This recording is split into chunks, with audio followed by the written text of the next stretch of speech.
Dan kemudian di situ ya selama 3 tahun korban mendapatkan perlakuan yang cukup sadis ya. Disekap, disiksa.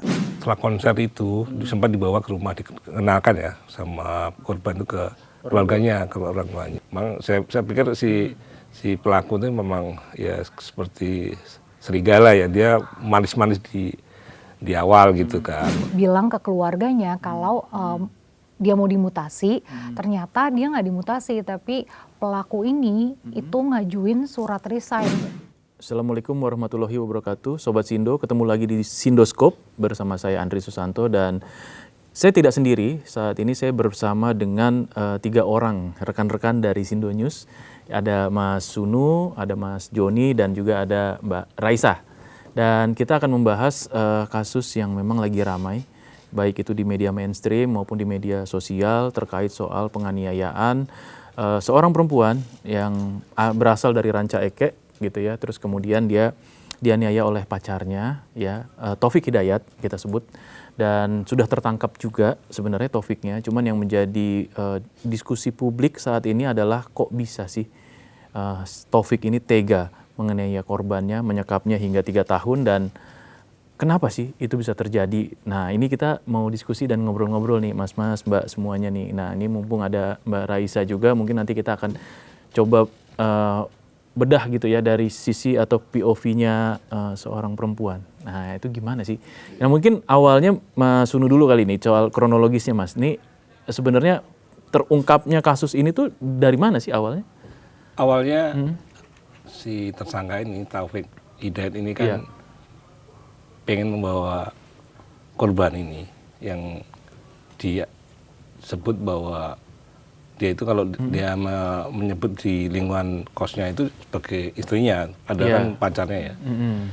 Itu dibawa ke rumah sakit untuk diobati karena udah parah gitu ya. Nah, dia minta tolong penjaga kontrakan namanya Reza untuk dibawa ke rumah sakit. Nah, sampai rumah sakit, di rumah sakit Hasan Sadikin kan, ya rumah sakit juga nanyain kenapa bisa sampai segini, karena muka sini, belakang kepala udah terluka di matanya kayak gitu ya, maaf sampai bibirnya juga kayak gitu, ada nanah juga di kepala, terus nggak bisa jalan. Ini kenapa sampai seperti ini gitu kan? Dibilang si tersangka itu bilang ini jatuh di kamar mandi, kan nggak mungkin juga kan? Yang dicecar sama pihak rumah sakit, dia marah-marah malah ini si pelaku Taufik Hidayat ini menyebut bahwa saya kalau nggak di periksa ini, dilayani, nanti akan lapor KDN gitu ya. Oh, dia ngomong gitu? Ngomong gitu di situ, mengintimidasi pihak rumah sakit. Karena namanya juga dia preman ya. Nah, terus rumah sakit juga akhirnya tetap nggak percaya dan menghubungi pihak keluarga. Pihak keluarga dihubungi bahwa ini anaknya lagi di sini dirawat. Akhirnya pihak keluarga datang ke rumah sakit. Sampai di situ rumah sakit, ayahnya lihat anaknya seperti itu langsung pingsan. Kemudian adiknya itu menyatakan bahwa itu memang kakaknya, dan kakaknya cuma bilang maaf gitu ya, maaf salah gitu. Dari situ mulai terungkap ya. Terus si pelaku ini Taufik Hidayat pulang terus ngamuk-ngamuk sama si Reza itu mau dibunuh segala macam kan. Segala macam itu. Dan dari singkat cerita memang kemudian si pelaku ini kabur gitu ya, setelah terungkap bahwa dia menyekap seperti itu, terus dilaporkan ke polisi, kabur. Itu kabur waktu di rumah sakit berarti ya? Iya, dia kabur sempat ke Tangerang, terus akhirnya ke Majalaya itu kan, Kabupaten Bandung. Dari situ orang ini juga licin karena dia menurut saya sudah sakit jiwa ya, dan mungkin psikopat juga ya. Akhirnya polisi juga memantau medsos dia, kerjasama sama Meta segala macam, termasuk kerjasama sama aplikasi daring ya untuk belanja itu. Dan dia terdeteksi pagi itu dia belanja di salah satu aplikasi, kemudian terdeteksi dan digerebek ininya seperti singkatnya seperti itu. Sampai akhirnya tertangkap. Saya herannya itu waktu ditangkap di search sama polisi, dia juga mukanya santai aja, nggak ada penyesalan seperti itu. Iya benar. Nggak ada ini ya, nggak ada apa ya, nggak ada panik, nggak ada menyesal. Itu kalau orang umum memukuli matanya pacarnya sampai buta ya, dua-duanya buta, kakinya lumpuh, itu kan sampai kepalanya juga ada nanahnya itu kan, itu sangat mengerikan, menurut saya brutal gitu. Ya. Itu, jadi saya menyebutnya dia sudah sakit jiwa dan psikopat. Gitu. Dan itu kalau kita lihat ya, memang ini juga ini kasus yang banyak kejanggalan di dalamnya, termasuk tentang dia yang menghilang setelah 3 tahun ternyata ya, bersama pelakunya ya. Iya. Nah itu gimana Mas Joni? Itu dia ketemu katanya saat konser di Bandung. Konser di Bandung, terus kemudian diajak pergi ya, gitu. Jadi pacarnya. Terus disekap 3 tahun, baru kemudian ini kondisi terakhirnya. Keluarga sempat nyari nggak? Memang dia sempat kabur dari rumah ya. Dibawa oleh pria yang dikenal melalui media sosial. Kemudian dibawa ke konser itu. Dan adik korban ini menceritakan si kakaknya itu sedang dekat dengan pria gitu.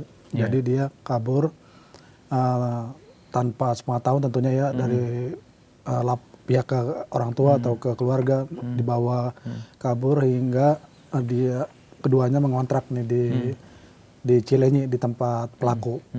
Dan kemudian di situ ya selama 3 tahun korban mendapatkan perlakuan yang cukup sadis ya.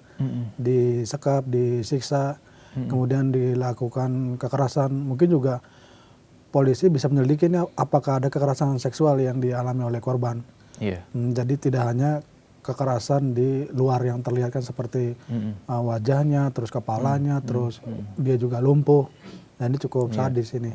Dan memprihatinkan juga, semua kalangan sudah mengecam, termasuk Gubernur Jawa Barat Deddy Mulyadi, kemudian Komnas HAM juga sudah sampai dibikin sayembara ya. Iya, bagi yang menangkap pelaku itu kan 250 juta. Dan kemarin ditangkap di rumah kerabatnya si Taufik Hidayat ini. Dia di Majalaya, sempat kabur ke Tangerang, kemudian di Tangerang dia tidak tahu mau berbuat apa gitu, karena dalam pelarian situ dia pikir aman karena sudah beberapa hari itu kan, dari rentang waktu 12 Juni kan, semenjak dia itu dalam pelarian balik lagi ke Majalaya, dipikir mungkin aman, ternyata di situ ditangkap melalui dilacak ada transaksi belanja di situ oleh kepolisian dan ditangkap di rumah kerabatnya tanpa perlawanan. Dan saat ini kondisi korban? Kondisi korban masih di RSIS, itu masih perawatan intensif sama pihak rumah sakit, dan juga ada beberapa dari Kementerian Kesehatan juga ikut membantu di situ untuk pemulihan. Nah ini kalau menurut Mbak Nadia nih, menanggapi kasus ini gimana menurut kamu? Ya pertama pastinya kita prihatin ya dengan kondisi korban yang seperti itu. Tapi mungkin di awal kalau kita ingat banyak banget orang-orang yang langsung menyalahkan korban terlebih dahulu gitu, kayak kok nggak kabur sih, kok nggak bisa teriak kah, kok nggak bisa mecahin kaca, emang kayak gimana gitu. Harusnya mungkin hal-hal kayak gitu harusnya nggak kita lakukan terlebih dahulu ya. Maksudnya itu kan asumsi kita nggak tahu berada di posisi dia itu seperti apa, karena menurut keterangan dari keluarganya pun setelah si korban ini bercerita, ternyata kan ada juga tuh rekaman suara korban kalau misalnya dia tuh beberapa kali mencoba untuk kabur, tapi memang diserang penglihatannya, dia sampai buta juga kan sekarang. Jadi ya gimana mau kabur, dia mau ngelihat aja susah. Terus katanya kalau dia mau teriak itu misalnya dia lagi dipukulin, dia dijedotin juga, itu dia akan makin disiksa juga. Makanya dia nggak bisa yang teriak karena nanti makin parah lagi dia disiksanya gitu sih. Lebih ke disayangkan aja mungkin kalau ada kejadian-kejadian serupa, respon dari masyarakat jangan langsung menyalahkan korbannya gitu. Dan yang jadi pertanyaan sebenarnya dia kan kontrak ya. Nah tetangga-tetangga kontrakannya itu gimana ya? Di situ si pelaku ini Taufik Hidayat memang terkenal arogan ya Mas. Sering pulang. Berarti dia dulunya ini ya, apa? Masih ya, debt Masih collector ya? debt collector. Sering pulang malam dalam kondisi mabuk. Oh, oke. Sering ngajak, tiba-tiba ngajak nantang berkelahi sama si penjaga kos itu, Reza itu. Terus nggak jelas gitu ya, marah-marah gitu.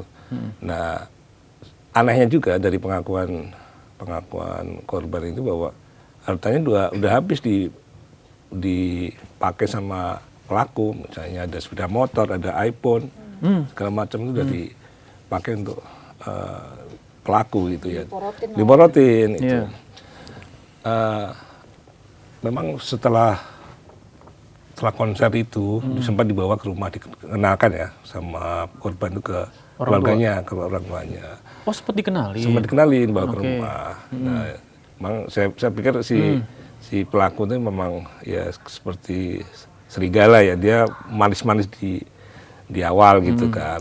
Terus juga mereka akhirnya si korban ini kan sempat kerja, keluar dari kerjaan, terus milih ikut pelaku dan dapat intimidasi seperti itu. Tapi ada yang bilang katanya ini nggak tahu ya, mungkin ada yang tahu. Ada yang bilang katanya dia juga pelaku ya, sempat melakukan hal yang serupa kepada pacar-pacarnya sebelumnya. Betul, salah satunya mantan istrinya. Oh gitu. Mantan istrinya juga, iya dari yang kita tahu tuh mantan istrinya pernah cerita juga mengalami kekerasan serupa. Dan di media sosial juga banyak pengakuan bahwa banyak yang mengalami kejadian serupa. Mulai speak up pada ngomong ya, mulai berani ya untuk ngomong ya. Pelaku ini korbannya banyak gitu ya. Korbannya banyak. Kemungkinan seperti itu. Nah ini apakah kemudian ini kita juga masih bertanya-tanya ya, motif korban untuk meninggalkan rumah ikut dengan pelaku, apakah memang ada masalah di rumahnya atau gimana nih? Kalau sampai sekarang belum terungkap ya. Belum ketahuan ya. Ini istilahnya pelaku itu buaya darat juga ya. Dia memberi janji manis ini sampai akhirnya korban mau mengikuti kan. Tapi dia yang bilang kalau sebelumnya itu korban itu memang kos ya, karena pekerjaannya agak jauh dari rumahnya gitu. Mungkin dari situ katanya si korban ini mau dimutasi kerjanya dan dia bilang ke keluarganya kalau dia mau dimutasi, ternyata dia nggak dimutasi, tapi pelaku ini itu ngajuin surat resign ke tempat kerja korban. Oh, pelakunya yang minta. Betul. Dan itu resign. Jadi kan kalau misalnya kita resign dapat uang BPJS Ketenagakerjaan, sangon dan segala macam, itu diambil sama pelaku uangnya. Oh, kacau juga ya. Kacau ya. Gimana Mas Joni? Iya. Emang cukup banyak uang diambil, Mas, sekitar 52 juta itu. 52 juta? Ya, mungkin dari Mbak yang bilang itu tadi benar, itu dari uang dia hasil kerja dipakai buat kehidupan mereka keduanya ini kan sehari-hari. Kemudian ketika aniaya, disekap, terus disiksa, ya ditinggalkan, ya uangnya dibawa kabur buat menghindari kejaran polisi, itu seperti kabur ke Tangerang, kembali lagi ke Majalaya. Uang benda berharga selain termasuk itu buat mabuk-mabukan ya? Iya, dia juga terindikasi ketika ditangkap itu terindikasi lagi terpengaruh miras. Pantas begitu ya jawabnya ya? Kan ada tuh videonya beredar di media sosial ya? Iya. Masih bersih sih, wajahnya masih bersih sih. Iya. Ya lazimnya orang yang ditangkap kan pasti kan nyesal atau nunduk atau gimana gitu. Dia jawabnya enteng ya? Dia enteng. Ketika di dalam mobil ditangkap juga dijawab, ditanya sama polisi ya jawab aja. Suruh geser posisi, ya malah dia inisiatif geser. Terus ya enggak, mukanya biasa aja lah gitu. Makanya enggak ada penyesalan. Takut pakai topi segala. Iya. Nah, katanya banyak juga nih pengamat yang mungkin teman-teman udah melakukan wawancara juga ya dengan banyak pengamat ya terkait kasus ini. Memang ada kelainan psikologis dari si pelaku nggak sih? Kalau terakhir Polda Jabar itu akan pemeriksaan kejiwaan pelaku ya, karena mungkin mengindikasikan bahwa pelaku ini kemungkinan punya kelainan gitu ya, kelainan jiwa ya, seperti itu. Karena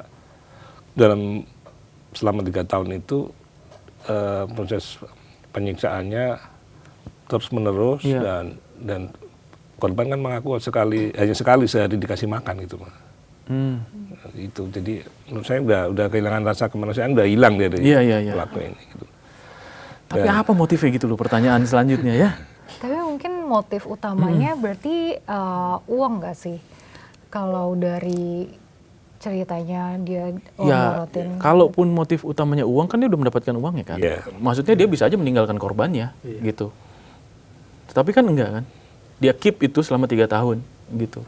Iya. Nah, ada indikasi mungkin ya, ini saya nggak tahu, mungkin ada indikasi dia memang ingin melampiaskan ya kelainannya mungkin ya, untuk menyakiti atau menganiaya orang lain kepada korban, kan gitu kan. Ini diperkuat dengan pengakuan penjaga kontrakan itu ya Mas, si Reza itu yang bilang bahwa pada Maret 2023 waktu pertama kali datang nyari kontrakan, itu korban itu ditaruh di pojok gang gitu ya, nggak langsung diajak ke situ.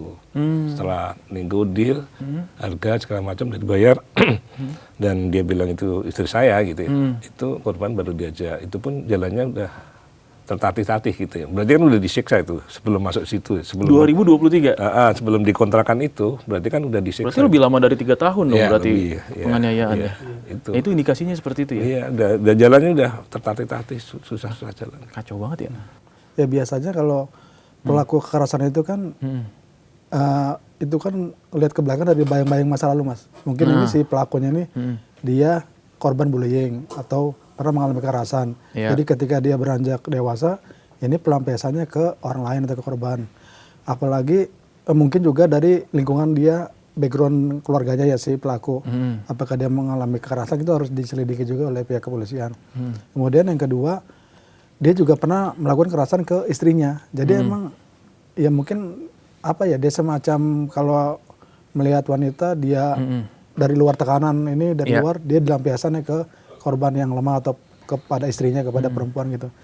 Dan ini terus saja nih ke sekarang yang korban YT ini dia mengalami kekerasan juga, meskipun ini ya apa belum menikah, masih kekasih gitu ya. Iya. Ya bisa dibilang ini cukup seperti psikopat gitu ya, atau orang kelainan jiwa, harus dites kejiwaan oleh kepolisian. Tapi ada tanda-tandanya nggak sih? Nat, kamu sebagai perempuan ada nggak bisa ngelihat tanda-tanda misalnya ini? Iya misalnya ya kan kenal dengan laki-laki atau pria gitu ya, terus kemudian baru kenal, terus kamu lihat ini kayaknya baik nih, ini kayaknya ada kelainan deh gitu, itu bisa kelihatan nggak sih? Sebenarnya sih kalau di pengalaman aku ya, Oh iya.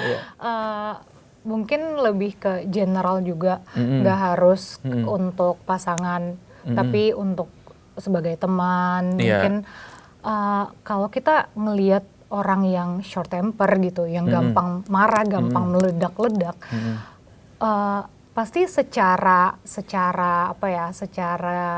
alamiah tuh kita akan males juga berurusan sama orang itu sih.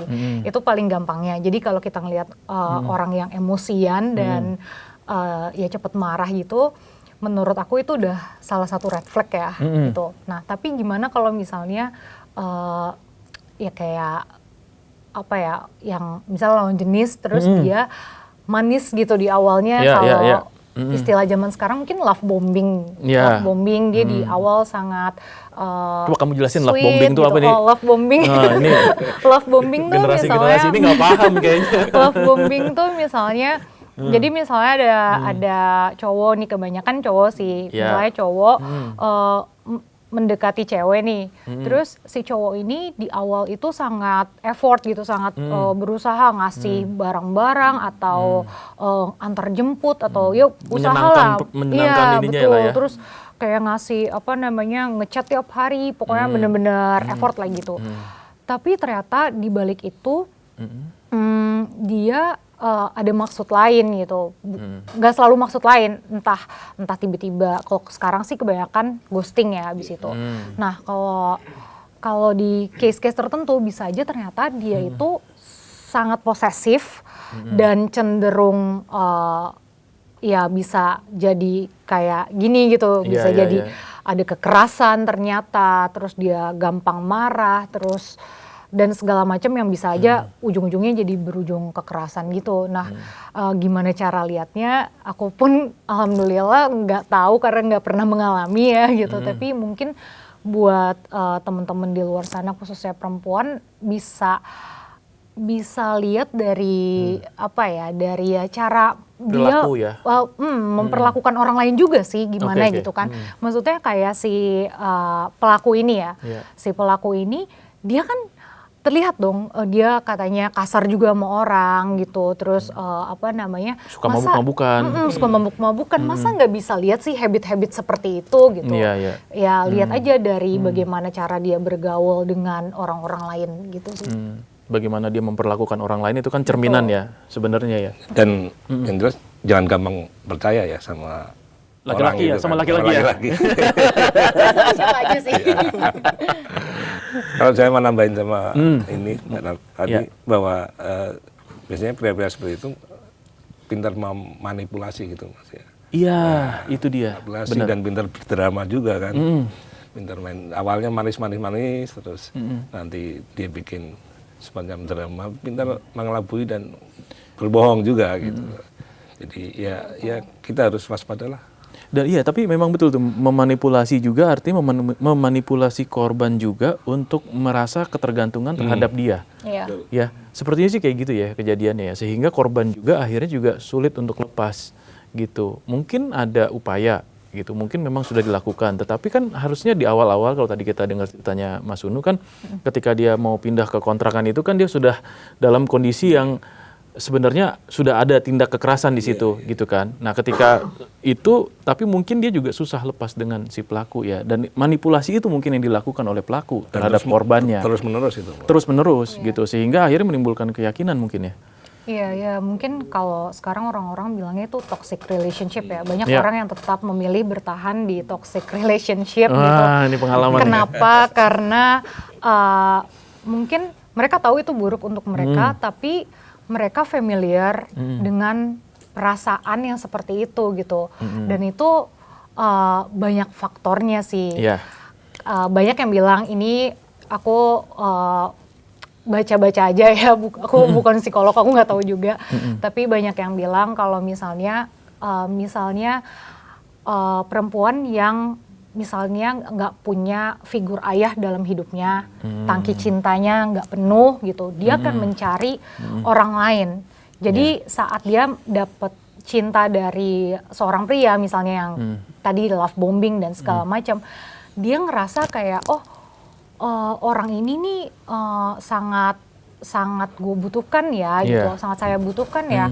Terus walaupun orang ini ternyata jahat gitu, walaupun ternyata menyiksa dia, tapi karena selama ini dia nggak mendapatkan cinta yang utuh di keluarganya dia jadi semacam menolerir hal itu gitu. Jadi nggak dilihat, ya udah saat orang ini baik dan menyayangi dia itu jadi nggak apa-apa gitu. Jadi kayak ya udah nggak apa-apa deh, nanti juga dia akan baik lagi gitu. Dia nanti akan berubah gitu. Ya begitu ya. Jadi memang ya ini juga jadi harusnya memang jadi penyelidikan pihak kepolisian juga ya. Dan ini juga mestinya juga jadi perhatian juga buat semua orang dan masyarakat gitu. Ya kan? Saya sih berpikir gini ya, kalau misalnya ini nanti dites kejiwaannya, terus ternyata positif nih, mengalami gangguan kejiwaan, hukumannya gimana? Bisa jadi lepas nanti kalau kalau terbukti kejiwaan. Cuma kan saya belum mengerti di bidang KUHP yang baru ya. Cuma seharusnya keadilan untuk korban itu harus ditegakkan ya. Betul. Ini korban udah ngomong ya harus dihukumati lah, dia harus tahu kayak apa penderitaanku kan seperti itu. Jadi para penegak hukum terutama juga polisi, jaksa dan sampai nanti hakim juga harus adil ya. Ini kan jadi sorotan publik ya.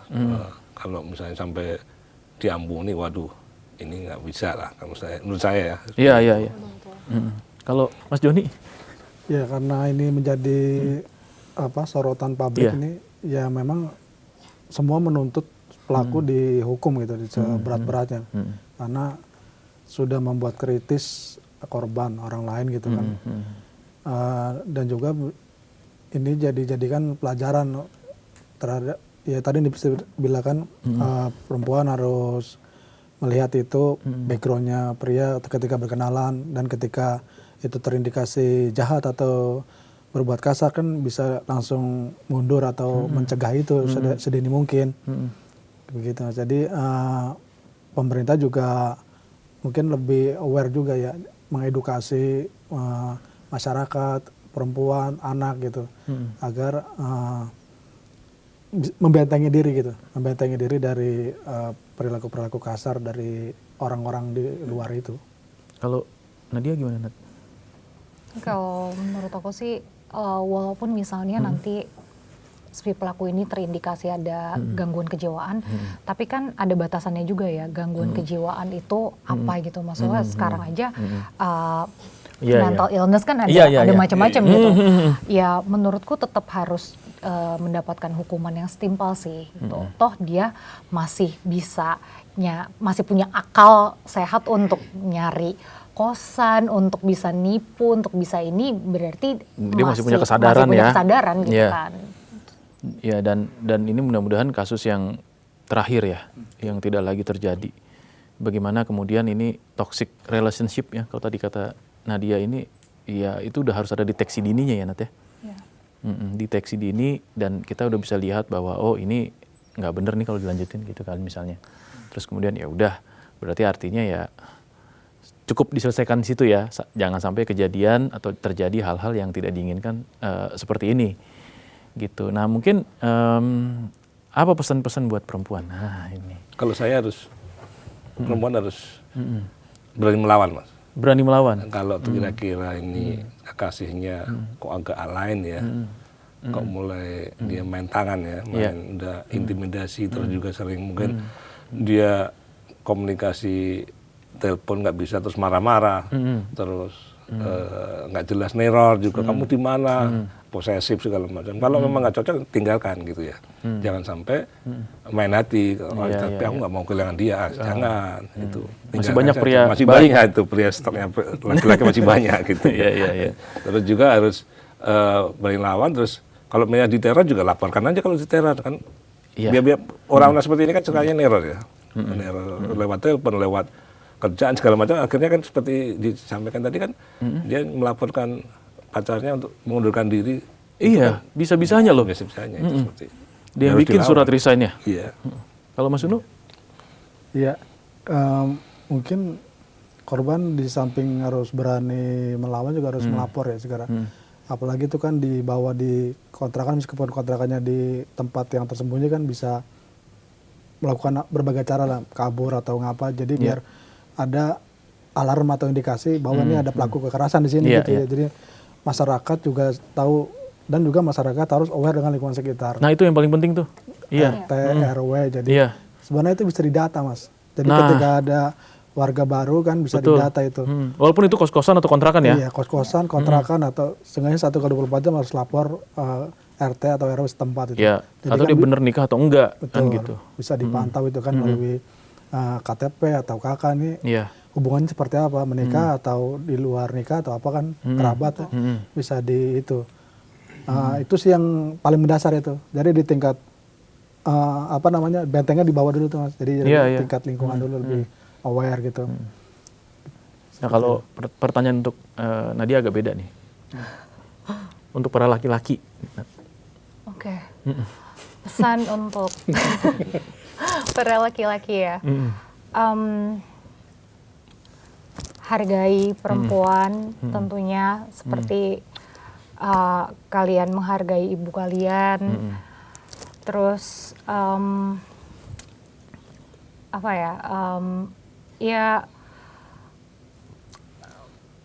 berperilaku lembut. Pelaku toxic relationship hentikanlah gitu ya. Iya. Tapi mungkin ini untuk perempuan juga sih, cintai diri sendiri sih. Nah itu paling penting ya. Cintai diri sendiri itu kata kunci kita ya hari ini. Dan ya benar sih, Nat. Maksudnya ya kita juga harus menyadari bahwa kita itu tidak bisa juga menjadi subordinat gitu atas orang lain. Artinya jangan sampai kita dikuasai lah, apalagi oleh manipulasi-manipulasi yang terjadi gitu ya di sekitar kita. Dan ini mudah-mudahan jadi pelajaran banget. Dan ya mungkin yang paling penting lagi salah satu adalah deteksi dini sih sebenarnya. Kalau misalnya memang ada kecenderungan, mungkin ada pengalaman masa kecil tadi yang disampaikan gitu ya, itu mungkin kedepannya itu mungkin nanti bisa dilihat gitu ya, orang-orang yang memang punya kecenderungan melakukan tindak kekerasan itu memang langsung bisa dikonseling atau dibina lah gitu ya, supaya tidak merugikan orang lain. Dan ya kita kan nggak tahu, masing-masing orang punya latar belakang masing-masing, dan ini penduduk Indonesia banyak banget ya gitu kan, nggak mungkin juga kita monitor satu-satu. Tapi benar, yang paling mendasar itu adalah lingkungan. Ketika lingkungan melihat ada satu kejanggalan, ketika lingkungan melihat ada misalnya anak atau remaja yang melakukan tindak kekerasan di luar batas normal, harusnya langsung dilaporkan. Dan pemerintah itu wajib untuk memberikan konseling, ya kan, bimbingan, ya kan, hingga dia juga tidak akhirnya menjadi predator. Sebenarnya kita bisa sebut predator ya. Iya ini ya. Karena korbannya juga banyak gitu, dan ya ini mudah-mudahan kasus terakhir ya. Oke, terima kasih teman-teman atas atensi dan waktunya, dan kita tutup Sindoskop kita untuk pekan ini. Kita ketemu lagi minggu depan. Assalamualaikum warahmatullahi wabarakatuh. Assalamualaikum.